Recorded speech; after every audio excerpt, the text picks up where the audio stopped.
If you feel exhausted by the chase, by the constant pressure to acquire, to achieve, to become more, then this message is for you. There is a quiet place within you that is already whole, already rich, already home. The Sufi sages called this the contented heart, and there is a timeless path back to it. This exhaustion you feel is not a personal failure.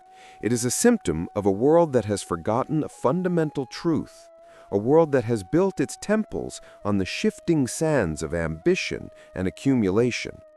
We are taught from birth to desire, to strive, to climb. We fill our calendars, our homes, and our minds, believing that fullness is the same as fulfillment. We chase promotions, possessions, and praise, hoping that the next acquisition will finally fill the hollow echo inside. Yet with every goal achieved, the horizon of our desire simply moves further away. The chase is endless because its object is an illusion. We are running towards a mirage in a desert of our own making. This journey we will take together is not about adding another practice or another life hack to your already burdened existence. It is an invitation to let go. It is a journey of subtraction, of unburdening, of returning to the essential. It is a path to rediscovering a wealth that cannot be deposited in a bank, and a peace that cannot be disturbed by the chaos of the external world. This is the forgotten wisdom of the contented heart, a truth that has been whispered by mystics and sages for centuries, waiting for those who are tired enough of the noise to finally hear the silence. Let us begin not with a complex doctrine, but with a simple, breathtaking image. It comes from the Prophet Muhammad, a man who saw the universe with an eye of piercing clarity. He said, "By God, the world, in comparison to the hereafter, is nothing, but as if one of you put his finger in the sea. Let him see what he brings out." Pause here for a moment. Truly visualize this. Imagine standing at the shore of an infinite, endless ocean. This ocean represents ultimate reality, the eternal, the boundless source of all existence, from which we come and to which we shall return. Now, dip your index finger into the water and pull it out. A single, glistening drop hangs on your fingertip for a fleeting moment before it falls away. That drop, in all its insignificance, is this entire worldly life. All of it, every ambition you have ever held, every possession you have ever coveted, every triumph and every failure, every moment of fleeting pleasure and every ache of sorrow, every empire that has risen and fallen, every book ever written, every star that has ever been named, all of it is contained in that single evaporating drop of water. The ocean remains. This isn't a metaphor designed to devalue our lives or to encourage a morose detachment. It is a tool for liberation. It is a radical realignment of perspective. The anxiety, the constant striving, the fear of not enough, these are the afflictions of a consciousness that believes the drop is the entire ocean. When we mistake our temporary experience for the ultimate reality, we place an impossible weight upon it. We demand that our careers, our relationships, and our possessions give us a sense of permanence and security that they were never designed to provide. We try to quench an infinite thirst with a single drop of water. It is a recipe for perpetual disappointment. The modern mind, with all its scientific prowess, has in many ways confirmed this ancient insight. We know now that we live on a fragile sphere of dust in an incomprehensibly vast cosmos. We know that our conscious awareness is but a tiny sliver of the immense, mysterious depths of the human psyche. Yet we live our daily lives as if our immediate concerns, our quarterly reports, and our social status are the center of the universe. The Sufi path is the art of learning to live in the drop while never forgetting the ocean. It is about honoring your life, your responsibilities, and your relationships, but holding them lightly, with an open hand, recognizing them as transient gifts from an eternal source. This shift in perspective is the first step toward healing the exhausted heart, because it releases you from the crushing burden of making the finite infinite. To truly understand how we become trapped in the world of the drop, the Sufis tell a timeless and haunting story, a parable about the nature of distraction and the journey of the soul. Imagine, if you will, a group of people on a long sea voyage. Their ship represents our journey through life, sailing across the ocean of existence toward an ultimate destination. One day, the ship anchors at an island of breathtaking beauty. The air is perfumed with the scent of 1,000 flowers, each more vibrant and intoxicating than the last. Crystal-clear rivers murmur through groves of trees, heavy with luscious, ripe fruit. The soil glitters with precious stones and veins of gold. It is an island of sensory delight, a paradise for the wanting self. The ship's captain, who represents the voice of spiritual wisdom or the divine guidance within, allows the passengers to disembark. He gives them a clear and simple instruction. Go, refresh yourselves, and gather what you need, but do not linger. Do not fall in love with this place. The ship will sail soon, and it will not wait. The passengers spill onto the shore, and immediately their inner natures begin to reveal themselves. They separate, without realizing it, into 4 distinct groups. The first group consists of the wisest travelers. They heed the captain's warning with the seriousness it deserves. They walk onto the island, quench their thirst from the rivers, eat of the fruit to satisfy their hunger, and breathe in the fragrant air. They see the beauty, they appreciate it as a temporary gift, but their hearts remain with the journey. They quickly return to the ship, unburdened and light. Because they were the first to return, they find the most spacious and comfortable places on the deck, and they settle in, ready for the voyage ahead, their peace undisturbed.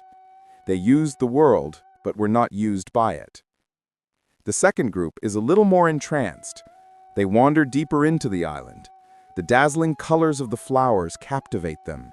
They discover shimmering jewels and fascinating, colorful stones. The captain's warning begins to fade into a distant whisper.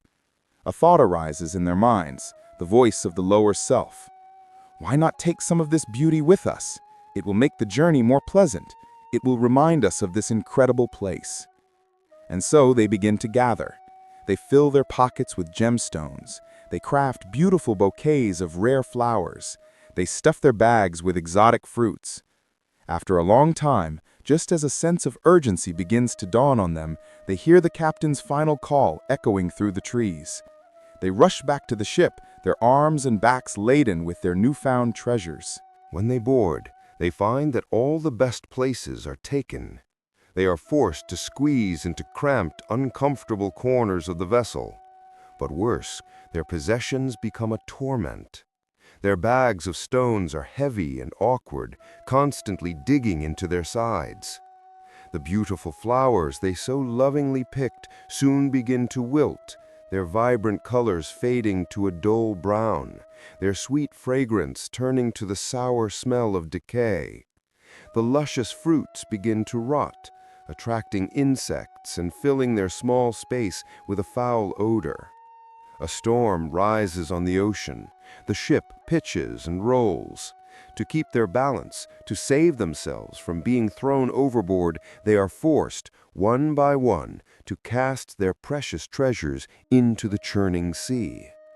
They arrive at their destination not with the beautiful things they had gathered, but only with the regret of their foolish attachment and the memory of their self-inflicted misery. The third group is in a deeper state of forgetfulness. They barely heard the captain's warning, or if they did, they dismissed it as overly cautious. They plunge headlong into the island's deepest jungles, mesmerized by its illusions. They build shelters. They compete with one another for the most brilliant jewels. They hoard piles of fruit they could never possibly eat. The island becomes their entire world. The ship, the ocean, the journey, all are forgotten. They are so absorbed in their worldly pursuits that they completely miss the captain's final call. It is only when they see the great ship, small on the horizon, sailing away without them, that a horrifying realization dawns. They are stranded. Their immense wealth, their piles of glittering stones and rotting fruit, is now utterly worthless. They are left alone on the island, surrounded by their hollow treasures, to be consumed by despair and eventual ruin. And then there's the fourth group, the most lost of all. They heard the captain's words, but consciously disbelieved them. "What ship? What journey?" they scoffed. "This island is reality. The captain is a fool trying to trick us." They wander so far inland, so deep into the grip of their own denial, that they don't even see the ship leave. Their end is the most tragic. Some are devoured by wild beasts they did not see lurking in the shadows. Some, lost and directionless, perish from starvation and thirst, surrounded by inedible jewels. Others are poisoned by the very beauty they sought, bitten by venomous snakes hidden amongst the beautiful flowers. The world they worshipped became the very instrument of their destruction. This parable is not about a mythical island. It is about the world we inhabit every day. It is a perfect diagnosis of the modern soul's affliction. We are all passengers on that ship. The island is the material world, with all its attractions, its career opportunities, its social media validation, its consumer goods, and its fleeting pleasures. The captain is the voice of our spirit, the deep, quiet knowing in our heart that reminds us that we are here for a higher purpose, that this is all temporary. Which traveler are you? The question is not meant to induce guilt, but to inspire self-awareness. Most of us are not just in one group. We fluctuate between them from day to day, or even moment to moment. When we are present, when we practice gratitude, when we eat a meal with full attention, or share a moment of love with another, we are like the first group. We are nourished by the world, without being captured by it. We are light, unburdened, and ready for the next stage of our journey. But more often, we are the second traveler. We are the burdened collectors. Our jewels are our job titles, our online personas, the number of followers we have.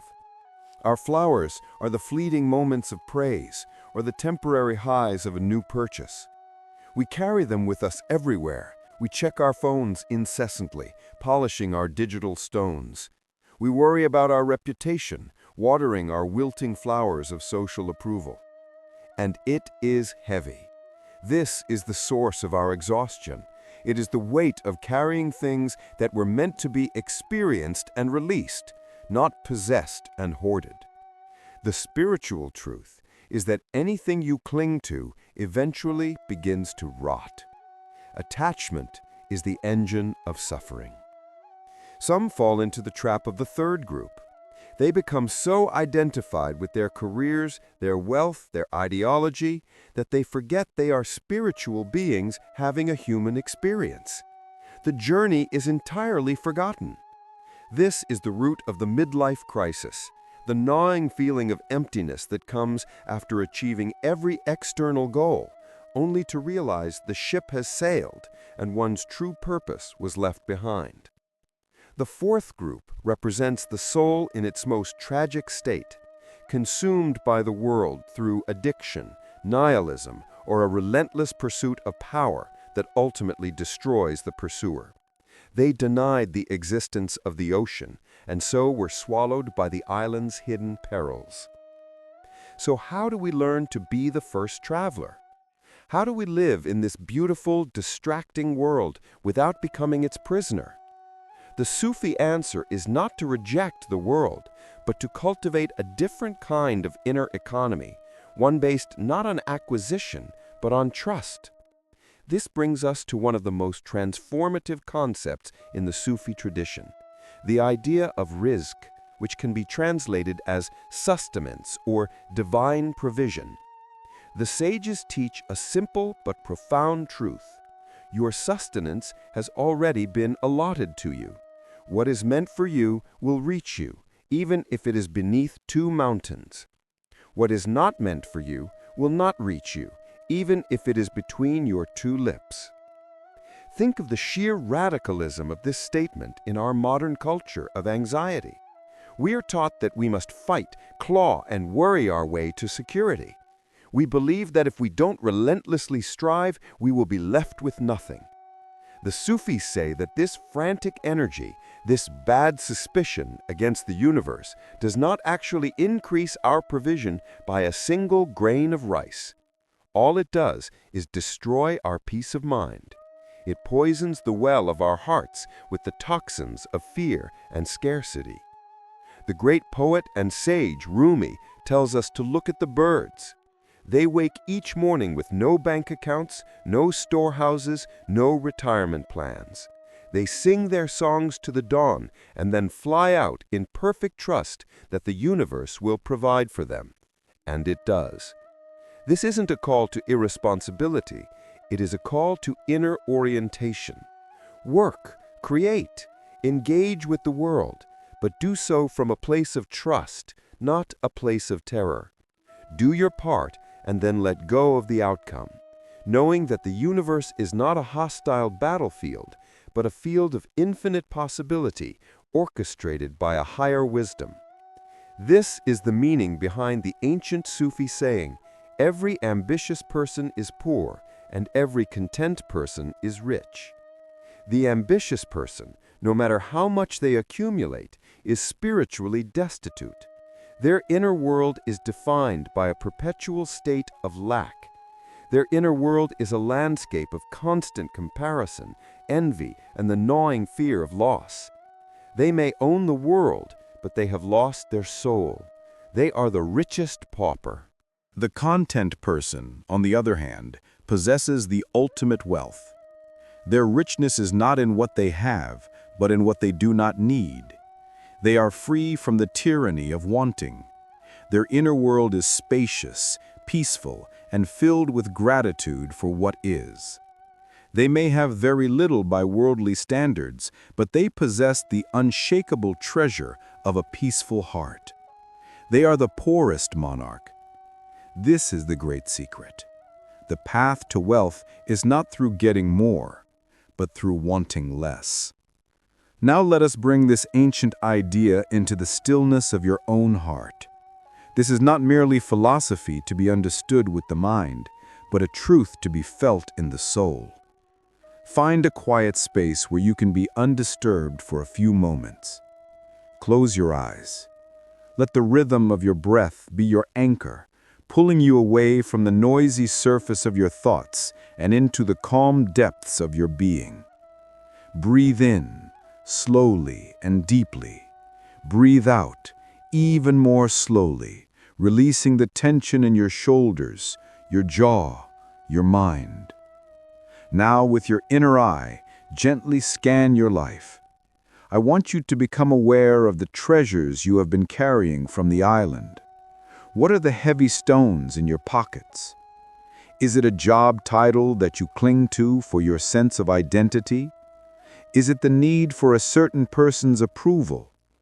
Is it a number in a bank account that you believe holds the key to your security? Is it a memory of a past success that you constantly replay to feel worthy? Is it a grievance against someone that you carry like a lead weight? Don't judge what you see.